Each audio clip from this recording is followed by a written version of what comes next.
Bienvenidos. Welcome to Ballet Hispánico's Diálogos panel discussion entitled Colorism, the Afro-Latina Identity. Thank you to everyone watching, and thank you to this beautiful panel of women for being here today. I am Lenai Wilkerson, Ballet Hispánico Company dancer and your moderator for this evening. Diálogos is Ballet Hispánico's conversation series that explores the intersectionality of the arts, social justice, and Latino cultures. The inaugural event of Diálogos launched 4 years ago in August 2016. Ballet Hispánico's artistic director and CEO, Eduardo Villaro, provided us this platform for dancers to have a candid peer-to-peer conversation. This discussion is our first in the series of Dancers Conversations and is going to be so very riveting as we unpack what it means to be Afro-Latina in this current political climate. Belén Pereira, company artist with Alvin Ailey Dance Theater, Ingrid Silva, company artist with Dance Theater of Harlem, Linda Celeste Sims, former company dancer with Alvin Ailey Dance Theater and Ballet Hispánico, and Ballet Hispánico's very own Gabrielle Sprav. We are unpacking colorism in respect to the Afro-Latina identity. And tonight, we create a safe space to invite these beautiful Afro-Latina women to speak their truth and give us insight into what life as a dancer in a multi-ethnic body has looked like, unleash what identity and colorism mean, the challenges we face, and ways we can educate others and have our voices heard. The chat box will remain open throughout the duration of the discussion, so I encourage you to pose any questions you may have as we go. First, how are each of you doing?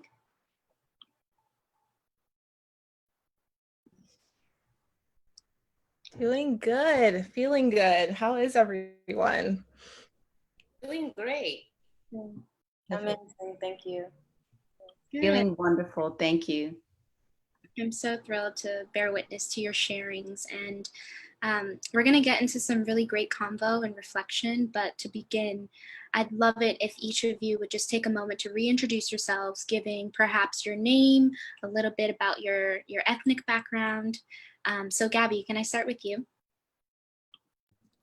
Yes, hello everyone. My name is Gabrielle Sprav, and like Lenai said, I'm a dancer with Ballet Hispánico.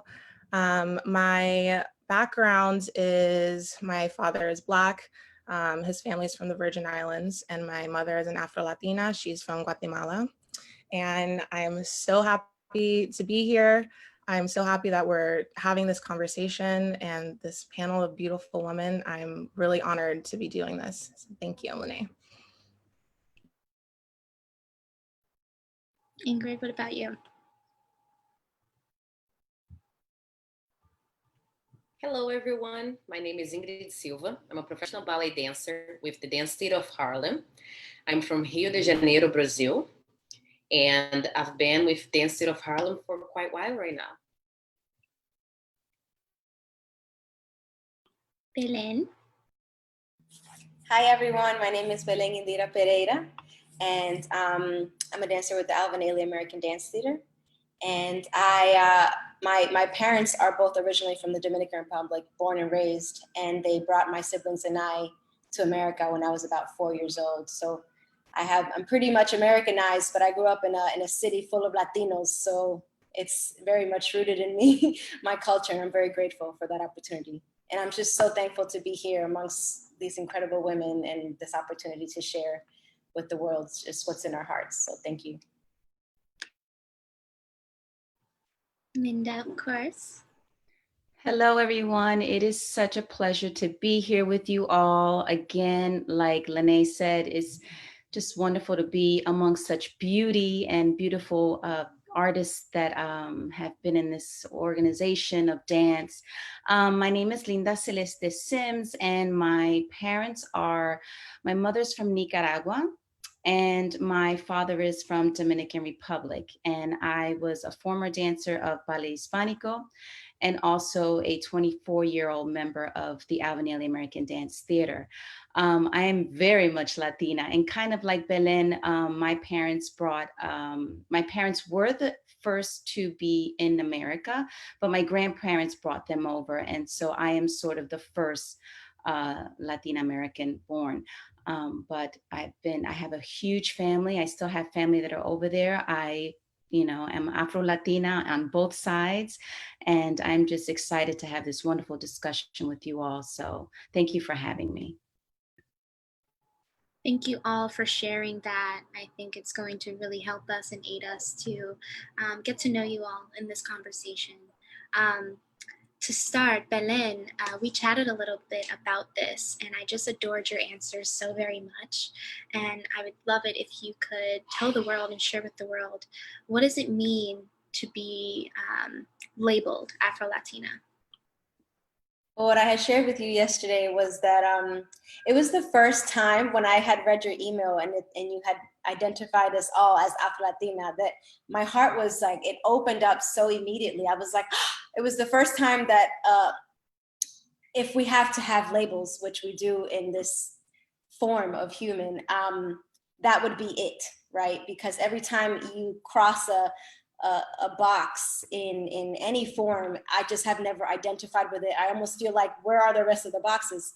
And it was the first time that I felt like this is exactly how I feel. I have these deep African roots in me.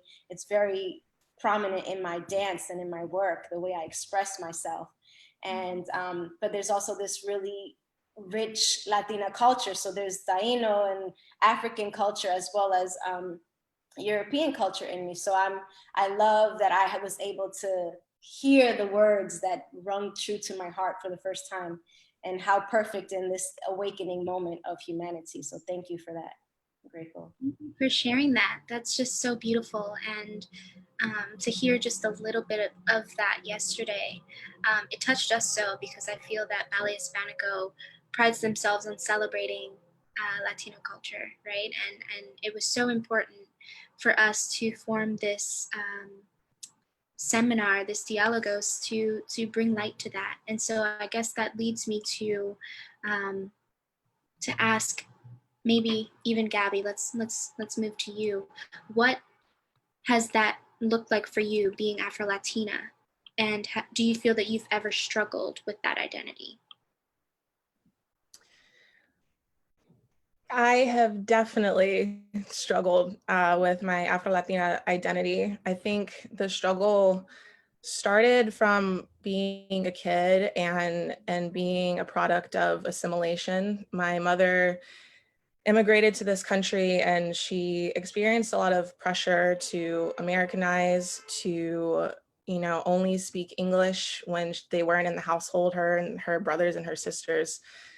And it definitely, that does something to a person, like for her, she felt like she suppressed so much of who she is and her culture that when she had children, me and my sisters, she didn't really share that with us when we were younger. And it wasn't until, I would just start asking her questions, and I hear her and my abuela and my tias all speaking Spanish, and I'm looking up and I'm like, I want to do that. Like, what is this? What is this part of me that I know is so alive inside of me, but I don't know what exactly it is. So I was a curious kid and I would ask all the questions. And I think me and my sisters poking and prodding my mom actually helped her in a lot of ways. It helped her kind of go back to her roots. It helped her realize that her experience with assimilation did a lot for her and her connection with her culture. And so I think that poking and prodding did a lot for us, just, that relationship with me and my mom. She started speaking Spanish in the household more. All of a sudden it was like the switch was flipped and she said, all right, here we go. This is, I want to share this with you. And I'm forever grateful, never, better late than never. I'm happy that it happens. I'm happy that I was able to have that experience, because her story is so strong. Like many immigrants, it is powerful, and it's what America is, actually. If we're talking about America, that's who we're talking about and what we're really talking about, what this country was built off of. So it took me a while to come to terms with who I am as a person, my self-worth, how I identify. And I found so much power when I finally put everything together and I was like, I'm an Afro-Latina. It's who I am, it's in my blood. And it helps me in so many ways. You know, when I had that day of realization and conversations with my mom, it did a lot for me as a woman. So I'm really grateful that it happened and we're here. It's beautiful. Thank you for that. And I that leads me to a follow-up question of, and I sort of know why, but why Ballet Hispánico? And I'd also love to hear from you, Linda, about why Ballet Hispánico and why that institution, growing up the way that you did and having those experiences that you did. Well, I want to give a lot of, praise to my grandmother. You know, she did a lot. I get a little bit emotional about it sometimes because when she came into this country, she had nothing, not much money. She was a maid. And little by little, she would bring one daughter, one son, as slowly until everyone was here. And that included my mother. And where did she work? She worked at Hilton Hotel, which years later, Ailey does their galas there.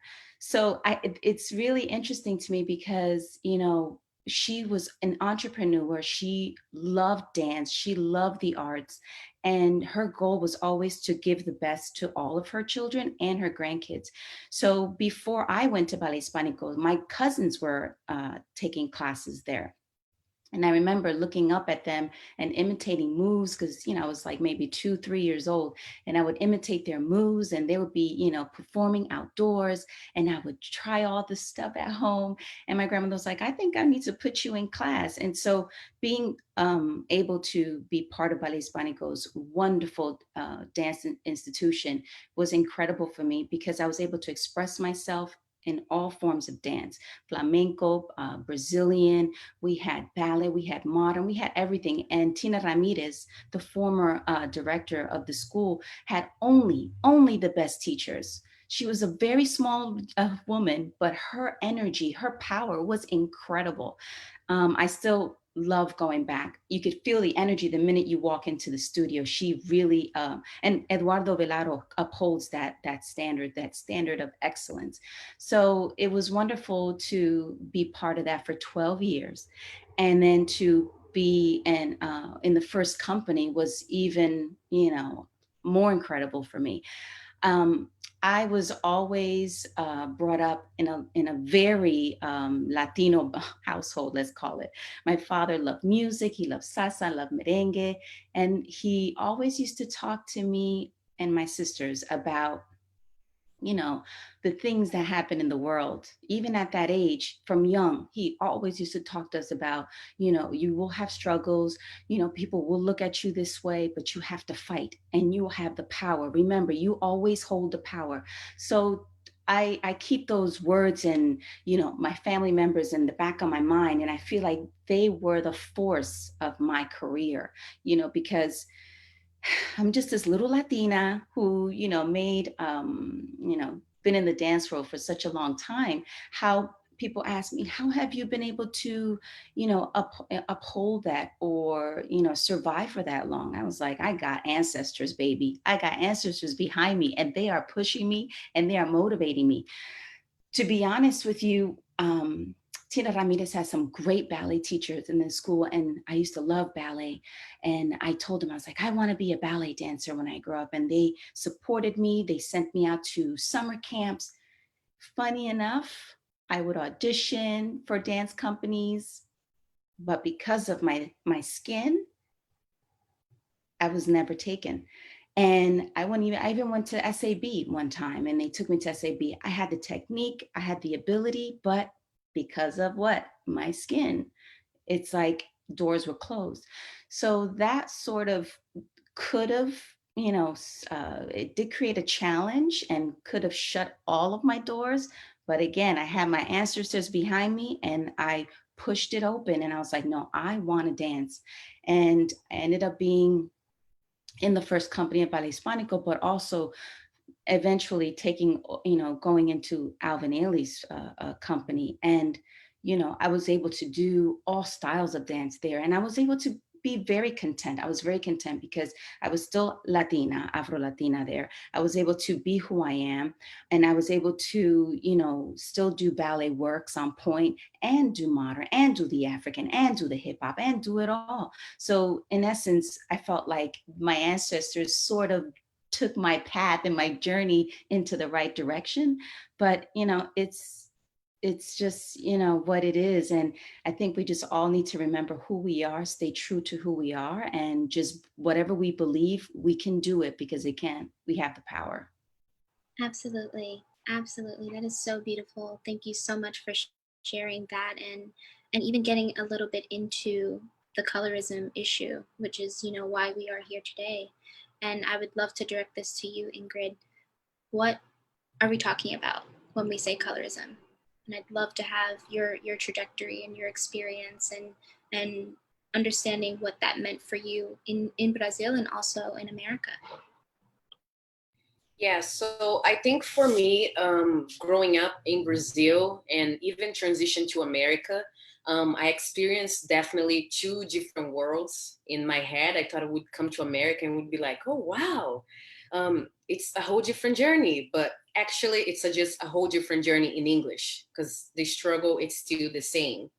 But when I started dancing, it was in a community dance project near my home in one of the favelas of Brazil. And classical ballet, we all know, is extremely expensive. You were mentioning about your grandmother. My mom is actually a maid to these days. And me and my brother, we are extremely grateful to the amazing path she took us. She's a sister of 15 brothers who never went to a ballet theater, who never knew what ballet was. But soon as she saw us dancing and one neighbor mentioned about the audition, she took us in. You want to do that? I'll take you guys. So I'm very grateful for her support to an art form that it's a very elite art form and not many people has the chance. So this community dance project was very much diverse. When I moved to other schools, me and my brother, when we got scholarships, that was when everything kind of shift. We would be the only ones in class, or we would feel different in different spaces where majority of people did not look like us. But what I'm also grateful for, that ever since we were young, we always knew where we were in the world, who we were in the world. So even though I was in a room where no one looked like me, I never felt anything less than who I was because I knew who I was. So that was never a challenge until, again, when you're trying to become a professional and get a job in a company, that's when you see the colorism and how racism affects in your career. So when I was 18 in Brazil, I auditioned for every single company you can imagine there. Meanwhile, reminding everybody who also thinks that Brazil is very white, it's not. It's one of the second largest country in the world with the Black population, but this is not what we see in magazines or portraits or anything you see in entertainment wise. So when I tried to get into companies, I think to me that was the shock. Also, like Linda, I had the technique. I was very young, I was very bright, but because of the color of my skin, they were not ready. And I did not want to wait until they were ready, because when I look now and I go home and I teach and I do workshops, I still see the same path. So many people that look like me having to go somewhere else, even to Europe, to find a chance in companies. So my teacher actually wanted to send a video of myself to Germany, to Staatsschule Ballet of Berlin. And one of the other teachers said that you are going to make very hard for her there. Because in Germany, in that particular school, she's going to be the only one. And maybe that can crush her dreams, her aspirations to be a dancer. Things are going to be tough.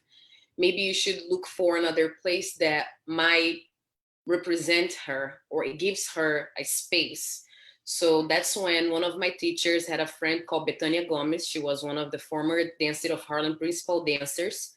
She came to our dance school. She watched one of our classes and she said, oh, you have to send your video there. So I sent my video to Dance Theater of Harlem. Mr. Mitchell was alive then, and he was the one who auditioned me. And that was one of the highlights of my life. Even though being an Afro-Latina and an immigrant and coming from a different country, not speaking English, not knowing nothing in New York or anyone, when I stepped in the building, it was the first time I saw so many people that looked like me, that represented me in so many ways. It was the place that I stepped in and I wasn't judged because of the form of my body. Because, you know, as Afro-Latina and Black women, you have butt, you have curves, you have body. It's not something that we can hide.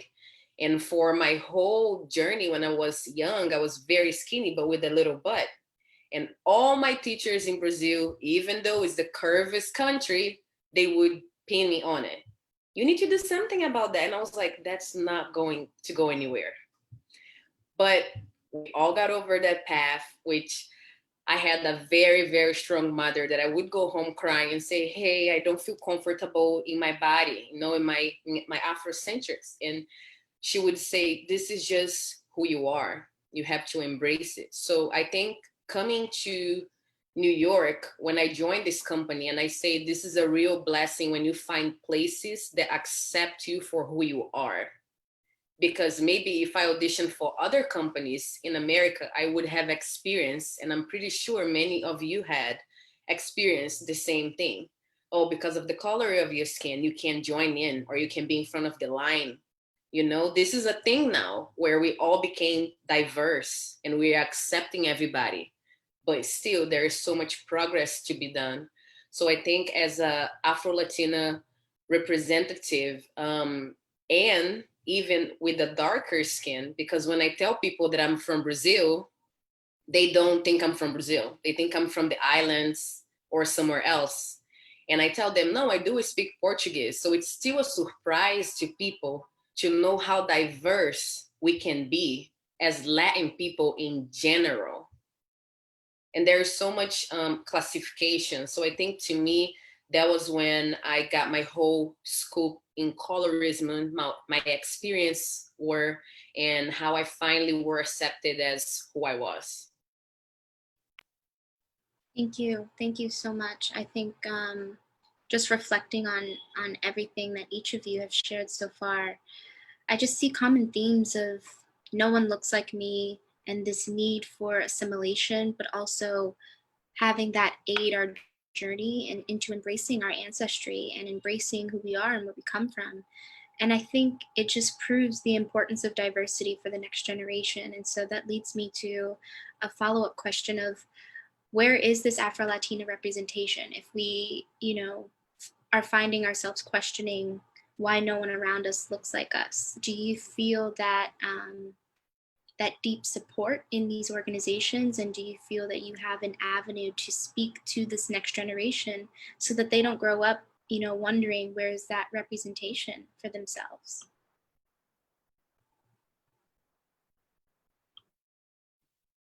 I think to me, what has been one of my biggest focus lately is to challenge organizations, not the one I work with, because we are pretty much diverse. We have all kinds of people from all walks of life who speak all different languages, but other organizations where I have little mentees that I support them and they don't see themselves there.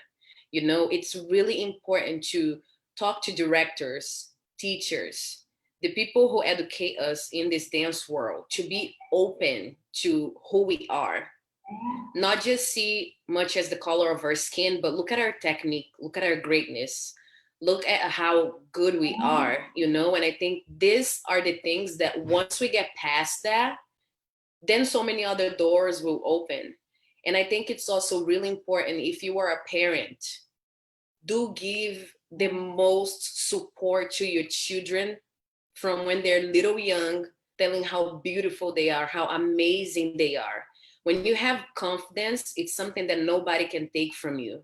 And you can step in a building, you can feel like the only person, but you will do the job and you will be the best as you can be.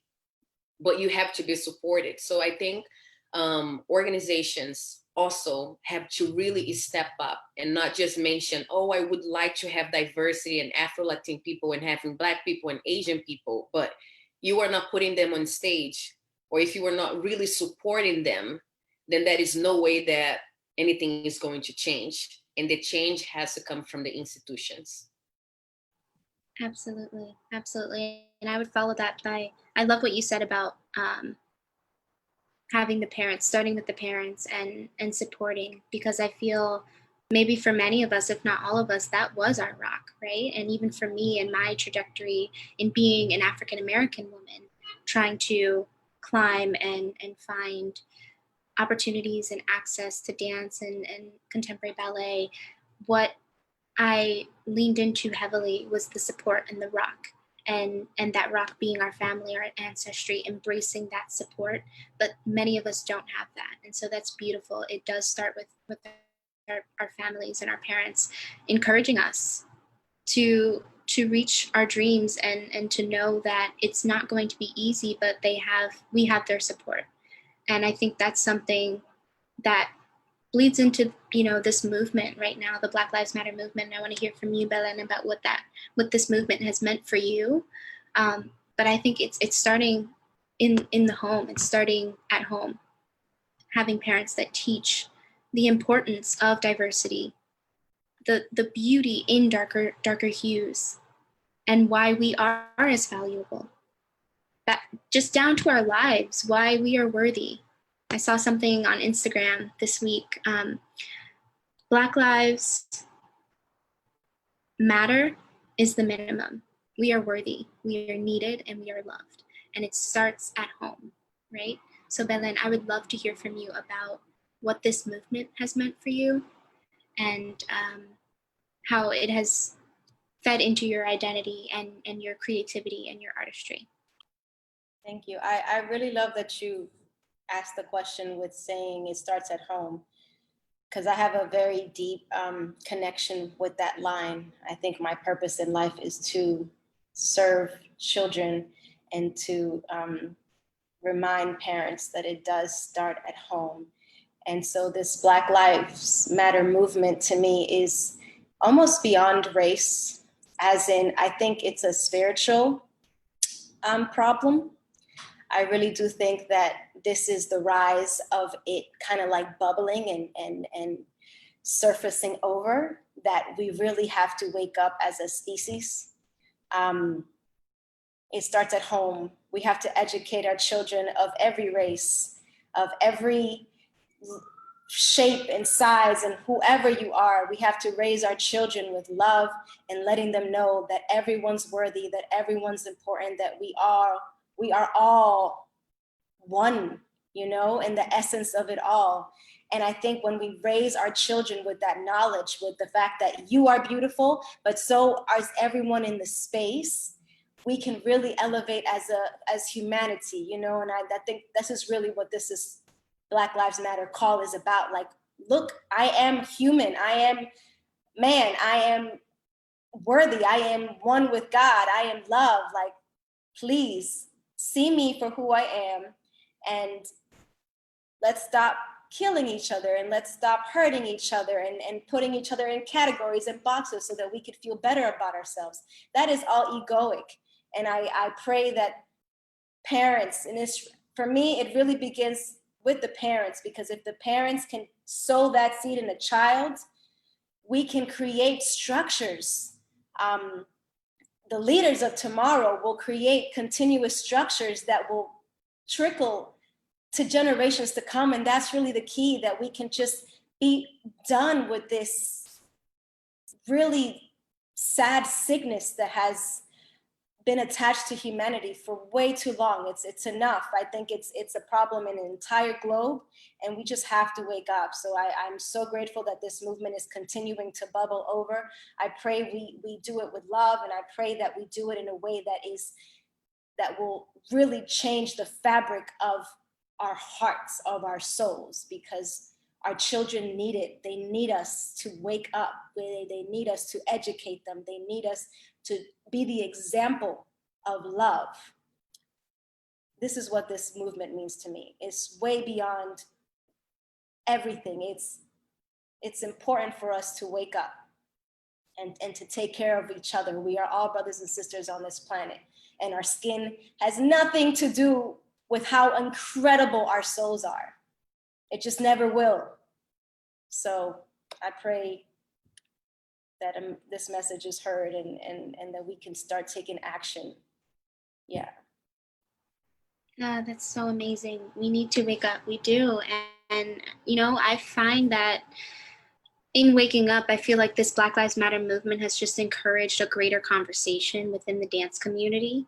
And it's been forcing directors, and this is something that Ingrid was alluding to, but forcing directors and programmers even to just be more inquisitive, excuse me, be more inquisitive with why that they're making the decisions that they choose to make when they're granting or denying access into certain entertainment spaces, you know, and is why are we making these decisions? Why do you need, you know, the African representation and the Asian representation? Is it to fulfill a quota, or is it because you are actually waking up, as you're saying?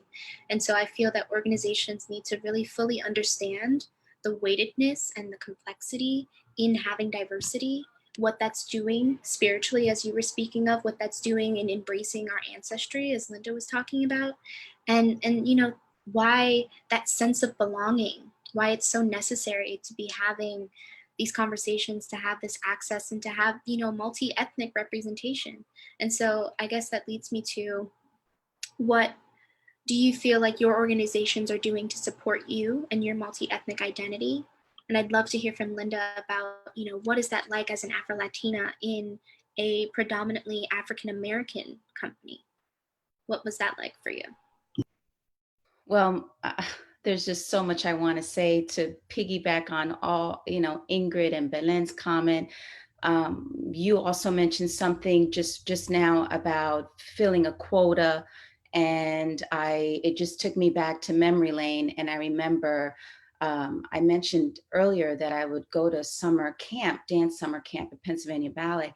And when I was in school, they would literally reach out to me and tell me to come back for the performances, because they would have these student performances at the end of the summer, even though I wasn't going anymore. I was in high school. I had already, you know, moved on to the fall, and they would call me back because they didn't have colored people there. And so they would use me to fill in that quota. And I was a teenager experiencing that. You know, I thought maybe, oh, they're calling me back because they like me. Maybe I'm going to join the company. No, they would use me to fill in that quota. And to piggyback on Belen quickly, you know, you're talking about the parents, and of course, being a new mom, I'm raising a Black Afro-Latino boy in this time, during these very disturbing times. And me and my husband have, you know, really tried to talk this through over and over, how we try to surround him, not just with immense love, but also books that reflect him, you know, like Woke Baby. One of his first books was Woke Baby, and I Belong. And then another one, I think it's I can't remember the other book really quickly, but, you know, it's just books that he can see himself in. And we try to teach him, you know, even though he's barely 2 years old, but we try to teach him that, you know, he's gonna be able to, he has to stand up for himself, but he will face difficulty. There is a lot of inequality in this world, and, you know, he can't be mischievous next to a white person, you know, because he will not be allowed to do it while the other one will. So there's just a lot of things that we're trying to, like, you know, teach our son about what's really happening in the world. We have to prepare him for everything. I try to use a lot of the things that my father taught me, and the same thing with Glenn, to share all of that with Ellington, so that way he is prepared for the world, and that he cannot make the wrong move, because they will not, you know, allow him to do it. So, but to the question that you asked me about the organization, I mean, it was wonderful to be able to be amongst people who, you know, I can relate to. And like Belen, you know, before Belen came into the company, I was pretty much the only Latina in the Afro-Latina. So I really didn't really have anybody to talk Spanish with, except for Guillermo Asca, who was also a former Ballet Hispánico member and also in the company of Ailey. And it would just really be just the two of us. But I felt I was in the right place. But even though being in a company like that, we would travel all over the world, Switzerland, Germany, and we would face opposition. I remember even in the United States, I remember going to Alabama, and we would have a long bus trip, like 5-6 hour bus trip. And, all you want to do is go to a restaurant and eat. And I remember sitting there with my now husband, friend then, Glenn, and Alan Sims, and we would order food. And I remember ordering this salad, but it looked really, really wilted. And I thought, wow, they don't really have good salads here. But then there was a white couple sitting across from us, and their salad was green and beautiful. And me and my husband were like, that is it. We should get up and go, pay for this meal and get up and go, because I don't know what they're going to do. So we did face, even though being in a company that was African American, I still faced a lot of racism, because we would travel and abroad and experience those things. Also, on another note, we would go to Africa. And a lot of us would be like, oh, yes, we're going to our motherland and we're going to feel like, I'm African American. We're going back to our roots. You go to Africa and those Africans tell you that you are not African American. You are Black American. So there's just, even though within the company, there is just so much improvement that really needs to happen. We really need to understand what's really happening. The world really needs to stand up and make this change.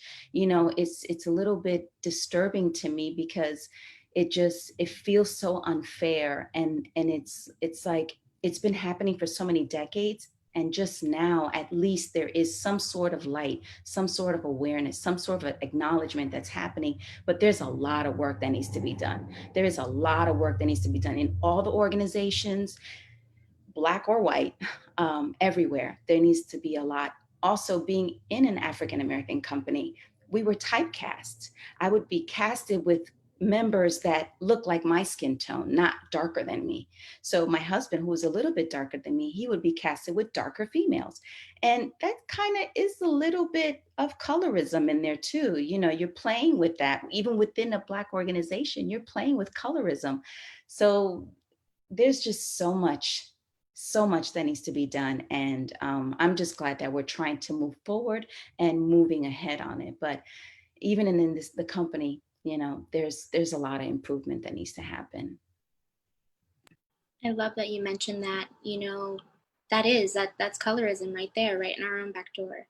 And I think that's why this conversation was so important, because although all of us are representing these, Latin diasporic and African diasporic companies and organizations, it still exists within our own people, within, these experiences of going to a restaurant and thinking, we're amongst our own, and still feeling the repercussions of that. So thank you for sharing that.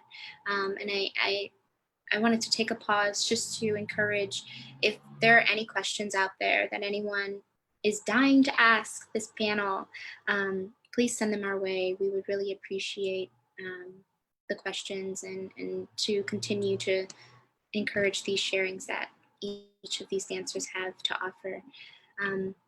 That leads me to ask Gabby, what do you feel in this identity of Afro-Latina?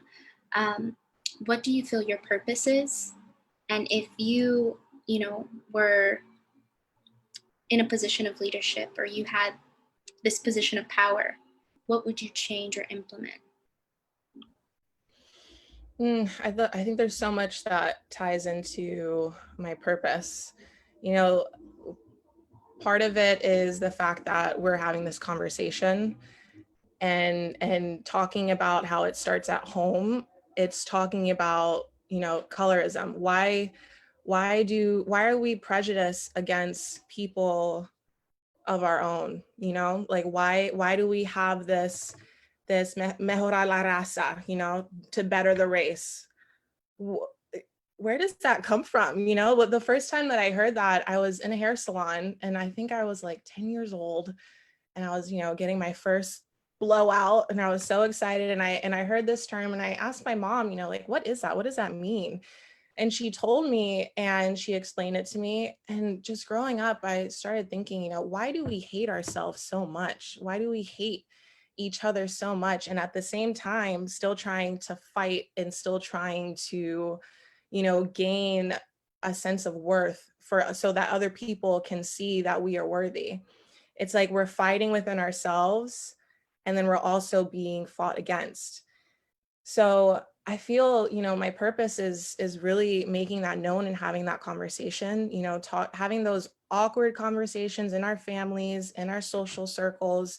You know, it's awkward, but listen, it needs to happen. You know, we need to talk about it. We need to start having, you know, these discussions and then acting on them as well. You know, a lot of this can easily be performative instead of really acting on it. You know, if, like you were asking, if I was in a position of power, I've been seeing a lot, you know, things that kind of feel like a trend of when a movement happens, like Black Lives Matter, you know, and it's not the first time, like Linda was saying, you know, we've been doing this for years. We've been doing this for years.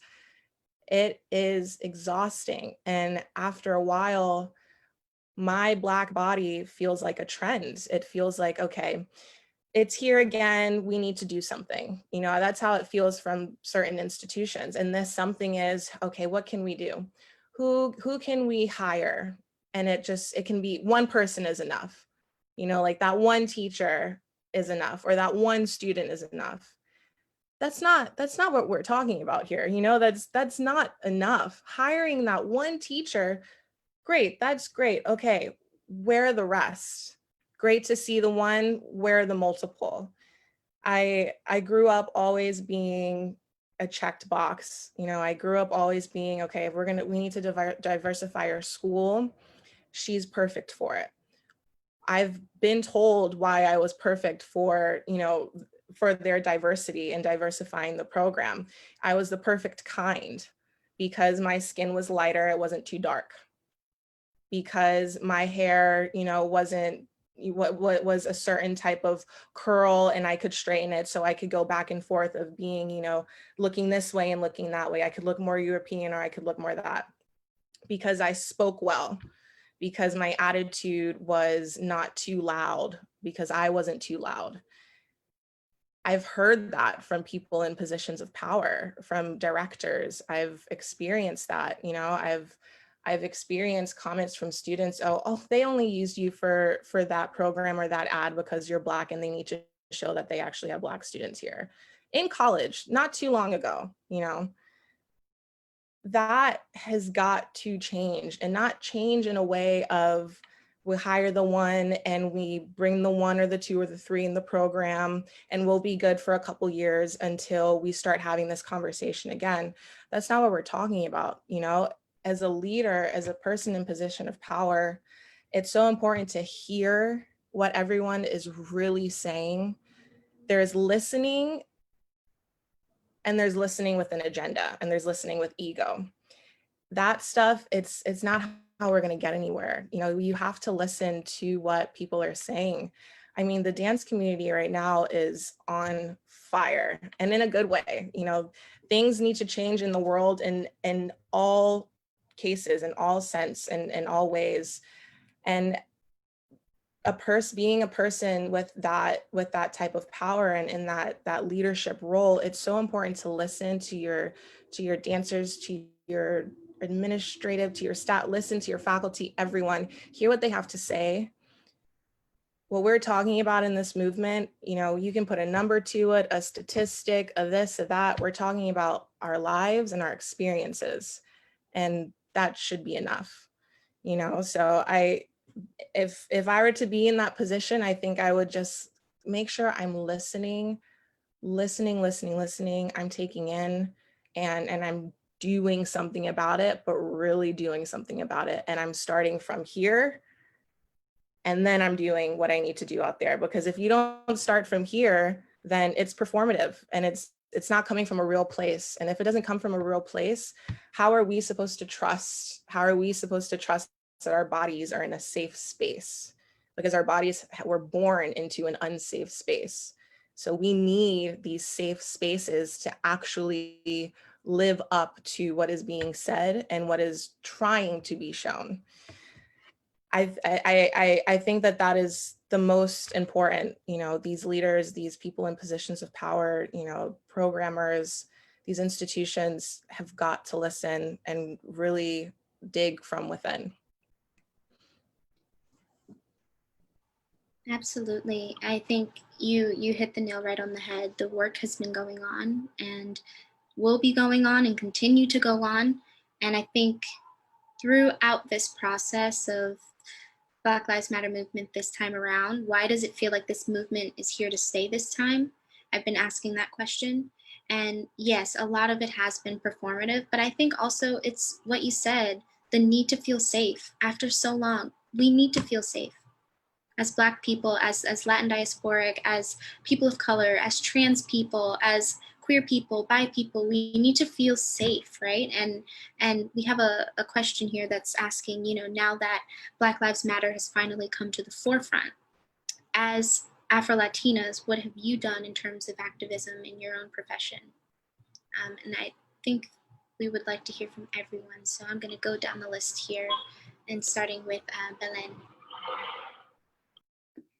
So during this quarantine time, I've been getting certified in what is called Adventures in Wisdom Stories for Children. It's like wisdom for children. For me, my passion is getting at the root of the child. And how does this relate to Black Lives Matters? Again, I think this is a spiritual problem.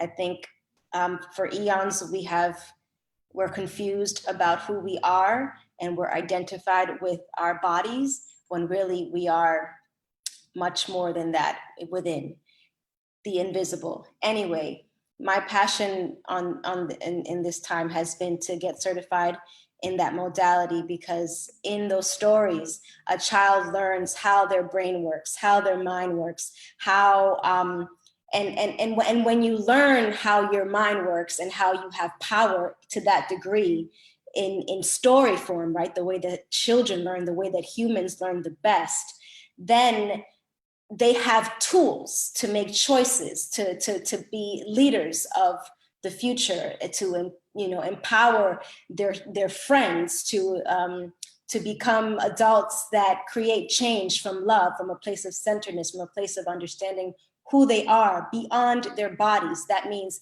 a white child, a Latino child, a Black child equally has power and understands their importance in the world in service of love.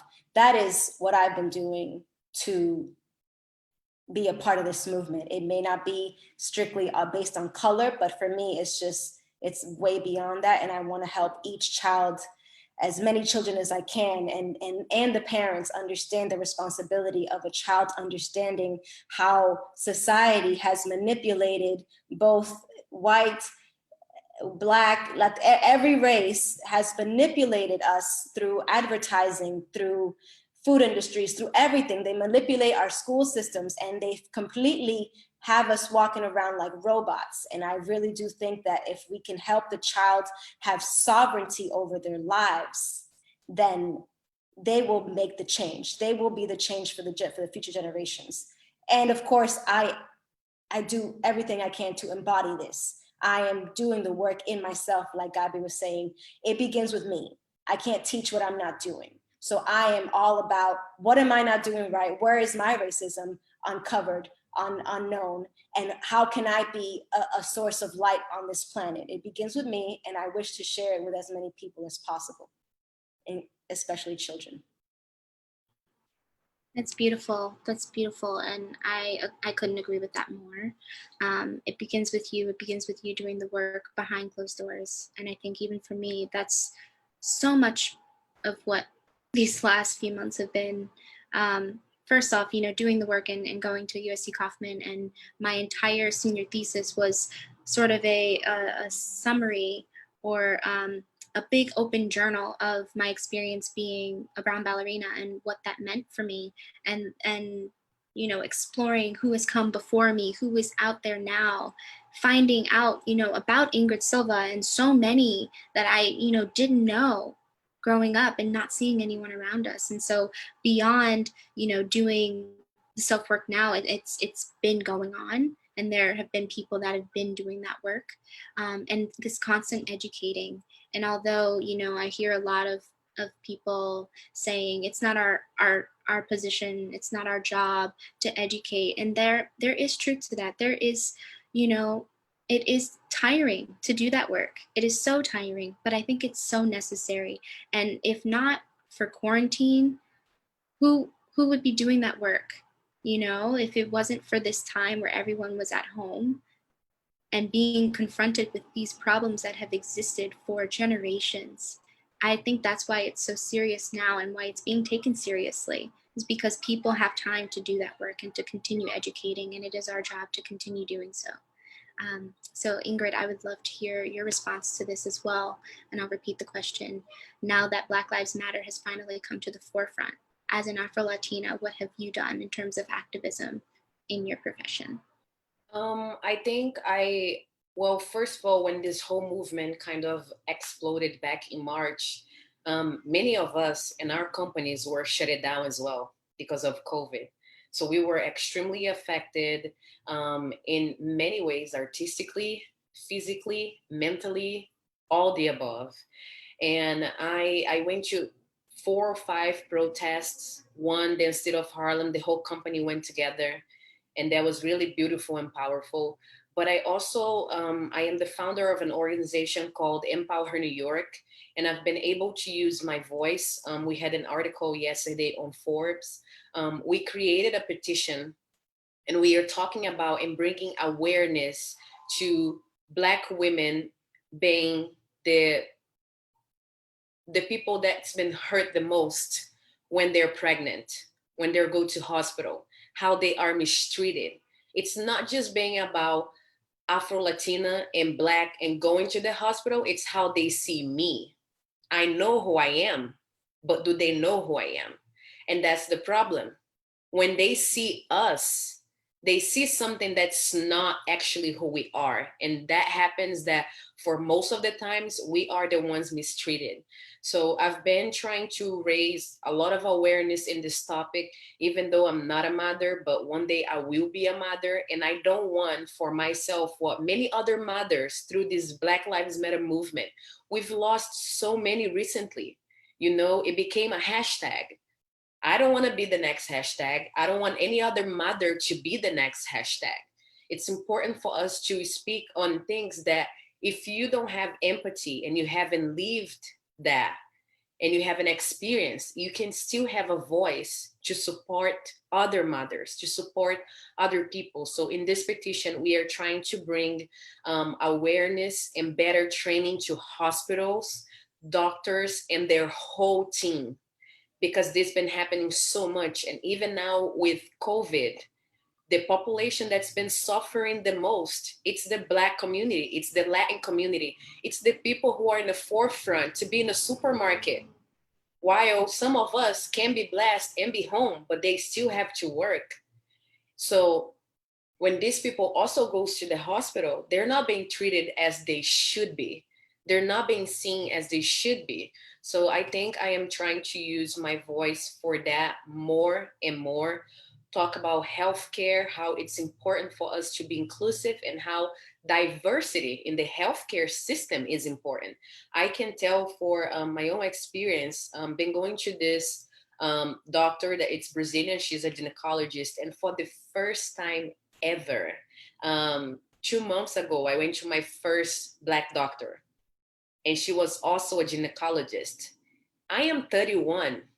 I thought that day would never happen. And look where we are. So I don't want that just to be once in a lifetime moment. I want that to keep happening. I want for the other kids who come after me. I want for the next generation. I want many of us to have the same experience, to be in places where people care for us, no matter what color their skin are or what color our skin are, and see us as human beings and see us as people. Thank you. Thank you so much for doing that work. It is very necessary. And I am really appreciative that you brought that sector of this movement up. and the negligence that is going into Black women when we are in labor. It is very necessary to be talking about that. And so I'm very thankful that you mentioned that today. Moving to Linda, I'm going to repeat the question once more. What are you doing as an Afro-Latina in order to be in connection with your activism in your profession? I first just want to applaud the two of you. I really appreciate your comments. I have been also well, again, it begins with me. And because I use myself as an example of what I went through, I realized that in the education system, when it comes to dance education, dance training, I noticed that that needs a lot of work. So this summer, once COVID happened and sort of calmed down a little bit, I got a little bit shaken up when it did happen because I have a young baby boy in my house. So I tried to contain the family and not really go out as much. But then I thought, I was like, I got to do something about this. So I took 2 courses for the whole month of July, basically, on a Dell program for fundamentals for teaching and learning and helping, dance to be in all schools, because dance should be for everyone, not just for some people. And so I took those 2 courses, and it really brought to light that I could really be of use in this sort of, avenue. I mean, I've taught different levels and professionals and higher. I said, but what about the young ones who don't have the money to go to dance schools, who can't afford an after school program? This should be part of all public schools. So I'm starting to use the arts in that aspect. And so I need a little bit of training. And so I took those courses, and it was just brilliant. It was brilliant work. It was wonderful. But we do need help, and we do need to have this established in all public schools, that dance is for everyone. And then I also wanted to also bring to light that, within that, I teach at Marymount College, and we had since January, and we had a couple of meetings about this sort of situation, and it happens there, it happens everywhere. And I'm like, this is not new, people. This has been happening. Like, don't act like you didn't know or you had no idea. And these are people in certain positions. And I said, it's always happened. So when I was physically at the school, I don't just choose you because you look like me. I'm a open-minded person. I keep my eyes open. If I see someone needs help, I go and I reach out to them. But I noticed that, our people hang in the back. We're not in the front of the dance studio. So I encourage, I bring them, I invite them, I coach them, I teach them.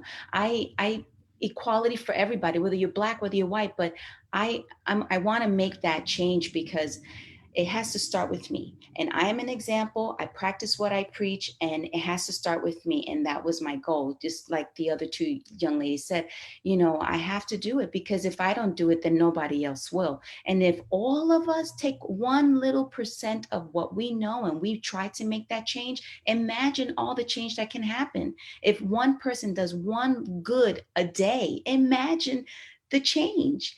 So for me would be the education and bringing dance for everybody, whether you have the privilege or not. It should be for everyone. That exposure, it brings it opens the mind of a child, even if they want to be I don't know, an astronaut. But having to have that dance training, opening and tapping that part of the brain as a child, it makes them they can imagine things, the impossible. So having my young son, he's really my my inspiration, let's call it. And so with that, I'm using him and learning with him how to make this change, but using my voice, of course, and my experience. And I got to do it, because there should be more teachers of our color, of our kind. When you go to dance schools, how many Afro-Latinas do you see, or Black teachers in institutions? Not many. And I heard this comment from a particular dancer. I don't want to bring the person out, but she mentioned how, it was the first time they had a Black teacher, and she's a principal dancer at a company. And I thought, you've been there for 16 years and you've never had a Black ballet teacher? That's hard to hear. It's hard to process and hard to swallow. So, I got to make a change. I got to make a change, and mine will be through the dance education. Thank you so much for that. And before we move on to Gabby, I just want to take a second to acknowledge my appreciation for you all doing that work. Sorry, I'm in New York City. I don't know if you can hear the outside. I'm so appreciative of hearing you describe the work that you've been doing. It is so inspiring. And as you alluded to, the arts have been the backbone of this pandemic, right? Even from, TikTok dances, that's choreography. Binging Netflix and Disney Plus, that's theater. Hamilton karaoke, that's voice. The arts have saved us in this time, and Black lives have been the foundation of all of these art forms. And artistry in itself just feeds our spirit body connectivity anyway. And it's really important to make that connection. It goes right back to why we are worthy, right? Why we are necessary and why we are needed in these positions of power. We have a question that has come in. Sorry, let's go to Gabby, and then I will bring that question in from the audience. Yes, oh man, it's so good to hear just all of that. Linda, to know that you are at Marymount makes me so ecstatic in my heart. You have no idea. I went to Marymount, so one of my goals, once the uprise happened again, was to get in touch with past institutions that I have been part of, because education and seeing myself within my education would have been profound for me. And while I was at Marymount, I only had one Black teacher, and she was a guest teacher because my modern teacher at the time was pregnant, and she was going on maternity leave for a while. And I was brought into Marymount about a year ago to talk to the faculty and the staff about being a Black student at Marymount and what that was like. And my goal actually during this time is to bring that conversation up again, because even after the conversation, I noticed that there weren't many results. I was wondering, is a white woman still going to be teaching Black bodies in dance, or is something going to happen? And luckily Marymount has always been open to me expressing myself in that way, and to me coming back to the door. I feel like I come back every year talking to some teachers, some person being like, hey, what's up? What's going on? Is this happening? Is this not happening? I was just here, what are we doing? So to hear that you're there it makes me feel so good, and it makes me hope that there will be more, because we need more than just one, than just two. Part of my activism right now has been not only being out in the streets and protesting and planning to do more, it has been these conversations. For me, within family, I'm getting married soon. My fiance is white, and thank you. And it was my first serious interracial relationship with a white man. And with everything going on, I was like, whoa, I need to have some conversations. Like, it's time, we need to talk about some things, because there's this idea of, people can love you so much, and you can love them so much, but there's still things that are tied into your beliefs, and those things that are tied in speak a lot to who I am. And I thought that conversation was so important to bring up. I thought that it was so important for me, like we've been saying, to do the work within, to be open and educating, to be open and, things being a process, because like we've been talking about children, the hate and the racism and the things that we're fighting against right now are taught. You know, all of that is taught. Kids are not, you know, kids don't come out and thinking, oh, that's a Black baby, I don't want to roll around and play with them. No, they just, I mean, I have my own memories of running around, you know, in my neighborhood with my white friends, and we never, it was never a thought, you're just my friend, you know, like we're just best friends, and we're going around until I remember certain instances, until I saw that their parents made it known to them that I was different, that because of my skin tone, you know, there was something else about me, and they maybe needed to be careful. I wasn't allowed to do this, or we couldn't go here. And it's just, it's, you know, it ingrained something in me that where I was like, I can't not speak up for myself.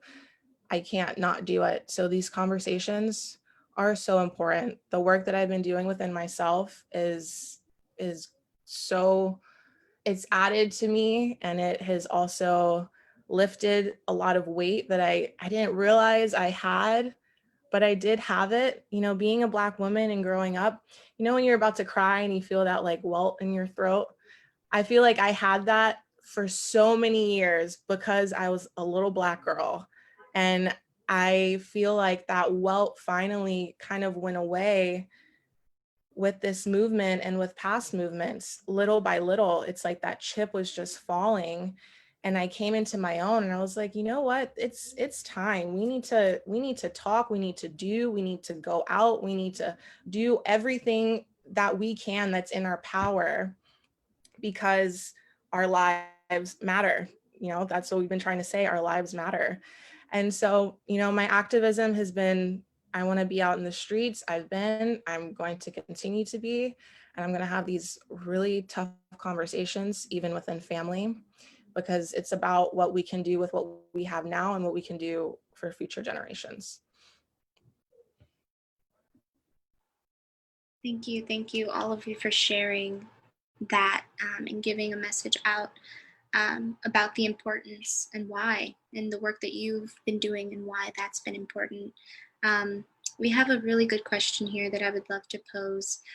How has being a company comprised of people of color affected the company's ability to tour, perform, and sustain itself? If that's a question anybody would like to take on. Yeah, I think for us at Dance State of Harlem, because we are basically a touring company, you know, we only perform in New York at once. I think most of our income, it's about touring. We've been extremely affected. We've been blessed to have our jobs and still work in a little, you know, Marley Square. You see all dancers doing it right now. But it's taking a big toll in organizations who has and depend on touring, because right now theaters are compromised. You can be close to your company members, you cannot even go to your studios. I think we are on phase 4 in New York, but all the organizations has to send to the city a plan to be approved so your dancers can come into the building. And that's definitely it's affecting for sure, money wise, budget, how everything prepares for next year, what's going to happen next year. You know, it's just big puddle of we don't know. Every day you have to take it as with time and one day at a time. But I think we've been affected a lot by this. I'm hoping for the best. We are doing good, but arts in general, institutions in general, we live and we survive through donations and performances and getting our public in the theater. And right now, this is something that we can't do. So it's taking a big toll on us. Definitely, I think we all can agree with that. You know, we all miss performing and touring and doing our thing, but, you know, we're doing what we can at this moment in the best way that we can and giving back. Something that's been very thrilling, riveting. These are all words that resonate with the experience in quarantine for me, Ballet Hispánico, we've transitioned, the company dancers transitioned from performing to teaching within the school, which isn't something that we get to do often, you know, and giving back within our own organization. We go out and we teach, and we teach in so many different environments, from youth that, you know, have never taken a dance class ever, that are in, I remember I went to a trailer, it was a school in a trailer, and there were Native American and Latin diasporic students in there, where many of them, you know, English was not even their second language, and being in this environment and teaching just palmas, right? And having that experience just like feed my soul so much, and being able to do that within our own backyard has been amazing. So a silver lining of not being able to tour as much has been that, and that's been beautiful. I have another question here from the audience that I would love to pose for either Belen or Linda. Do you have a favorite book, podcast, blog, etc. that you've turned to during this specific movement to help work within yourself and beyond? And I'd love to pose that to you both, because I know you were speaking of, you know, books and teaching with the children that are in your lives, but I would love to know how you've been feeding yourself, if that's been important to you in this time. Well, I've been bouncing around to many books, all of them very spiritually inclined, just because I know that as long as I'm aligned in that way, no matter what happens in the external forces, I can make choices that are in the love vibration. So there's so many to that it's hard to to even name them. I've been reading a lot, but I can recommend a book, which I think is very perfect for the timing of this human awakening, which is Eckhart Tolle's A New Earth.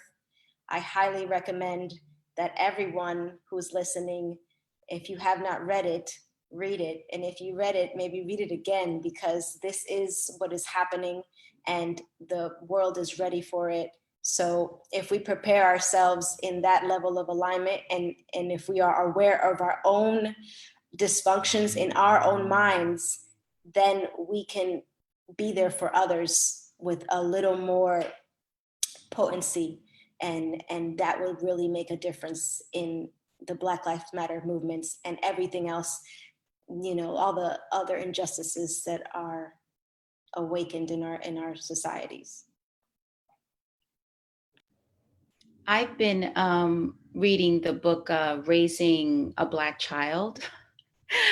You know, as a mom, you know, I'm thinking forward how to prepare and set my son up for success, and to let him know that he is significant and not insignificant in this world.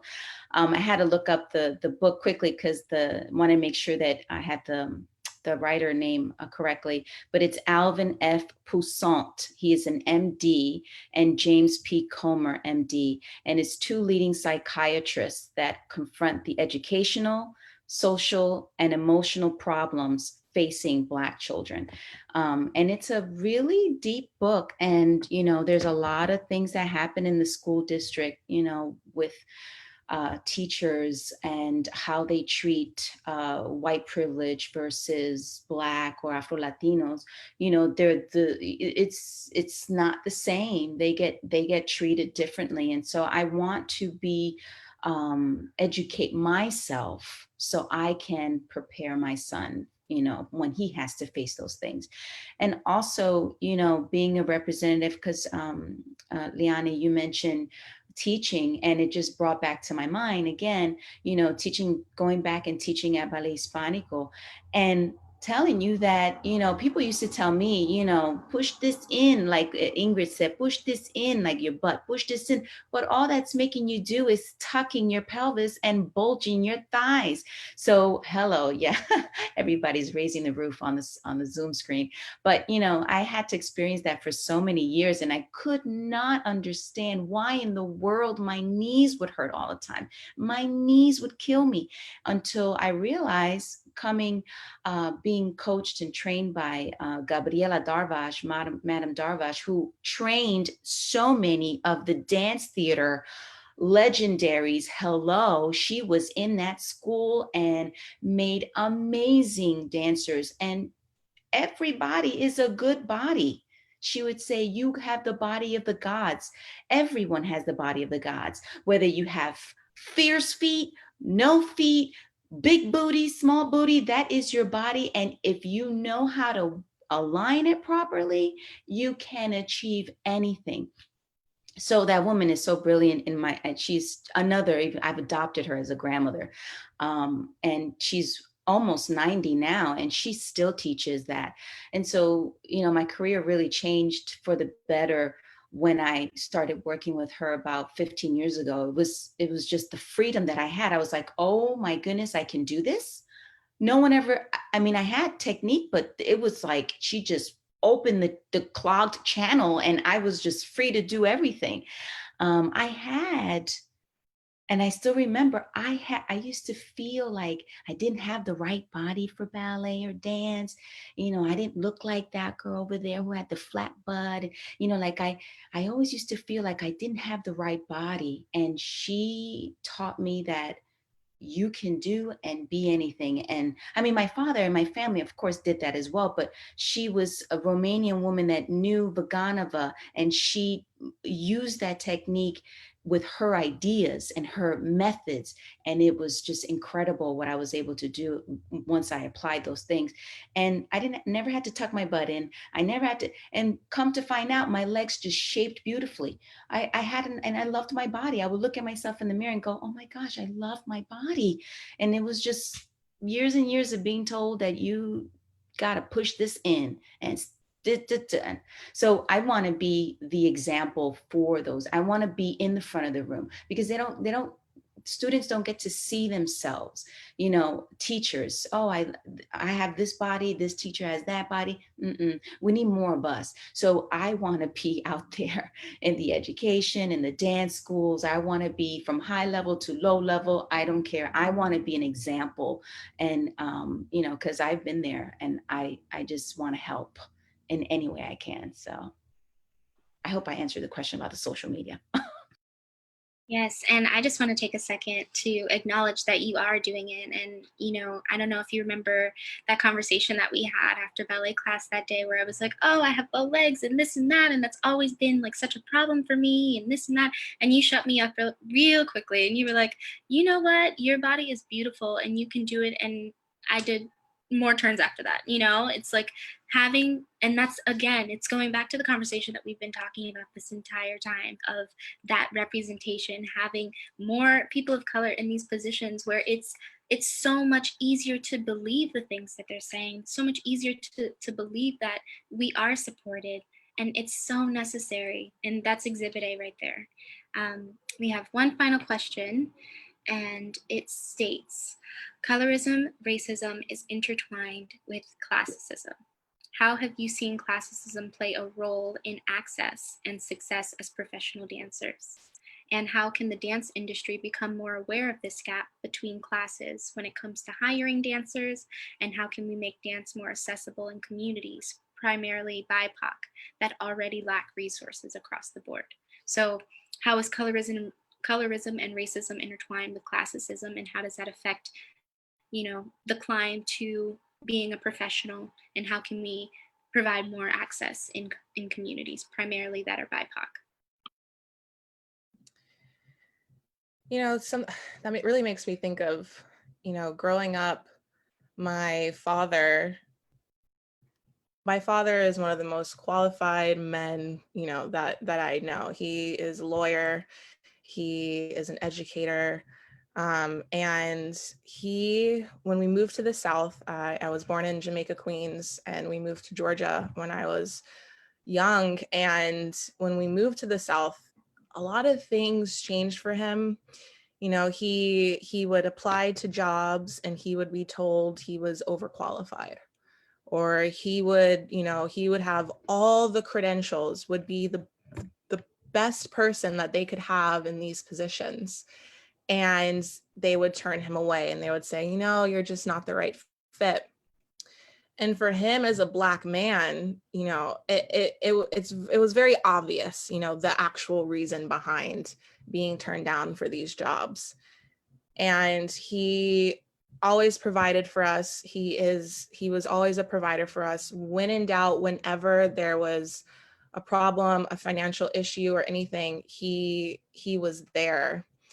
And it was always so disappointing because he was never given opportunities that he deserved and that he worked so hard for because of his skin color. And that happens to so many people of color. You know, we can be as qualified, we can do all the things, and we're still not given these higher level jobs. We're still not given the salaries that we deserve. And that plays a lot into classicism, into these classes, into what class we typically are in. It plays a lot into what parents can end up affording for their children. Dance programs, you know, ballet programs are really expensive. They're not affordable usually. You know, when there are scholarships given to diversify the school, it's 1, 2, 3 scholarships maybe. You know, I was always able to get a little scholarship, and it was always like a diversification scholarship or something like that. Not every kid has access to those things. You know, not every kid is able to afford what they deserve. You know, that they can be the most talented child and they're not going to get in the door. And that classicism plays in a lot of that. It goes to the root of the problem, which is racism, which is colorism. It all goes to the root issue. We can never get in the door because of what we look like. And if we can't get in the door, well, where are we supposed to start? You know, like where are we supposed to start from? If my father couldn't get in the door to make what he deserved so that he could give us the things that we deserve, what is a parent supposed to do? And with these institutions and these dance schools everywhere, it is so important to think about the kids that you have in your school. Look around. Why do you only have white children in your schools? You know, why? I experienced so many times like families coming into the dance studios that I was being part of, Black families, Latino families coming in and being told how much it is, you have to pay for this, the tutus, the point shoes, the da da da, and we don't offer scholarships here, we don't offer this, we don't offer anything, you know, to help you out. Your child is so talented though, so I really hope for the best. And it's like, okay, my child is talented, they have everything, you're saying that, you know, they deserve this, but because we can't afford it or because it's not affordable, we can't get in the door. And it all goes back to that root issue. It's the racism, it's the colorism, it's how that ties into our finances, our classes, you know, where people of color fall in that level of classicism. I love that you mentioned that, you know, you have all of the ability, but can't afford it. But why can't we afford it? Because our parents or our guardian wasn't given the access as well. You know, it's a slippery slope, and it's crazy to think that we're still having this conversation generations later. Yes, if there are no more pressing points, I just want to thank all of you for being on this panel. This was so fulfilling, and it was so great to hear all of your stories. Thank you for joining us, everyone out there this evening, for our Diálogos, Colorism, the Afro-Latina Identity conversation. Let's continue to have our voices heard and make them count. And with that, please do your part by taking 10 minutes to complete the census, and remember that your vote will make a difference. Ladies, thank you so much for being here and sharing with me and the world. We are dancers coming together with a purpose, and I am so thankful for your bravery and your sharings today. If you enjoyed this Diálogos, come back to us on September 2nd. We will be hosting another Diálogos discussing gender stereotypes in dance. Before you go, make sure you follow us on social media at Ballet Hispánico. Thank you again, ladies, for being here and sharing. Thank you, everyone. Everyone, thank you so much. Thank you. Thank you. I can't wait to see you all. Yes. Us too. Open that theater. Open the theaters. Be well, everybody. Yes. Bye, everyone. Thank you so much.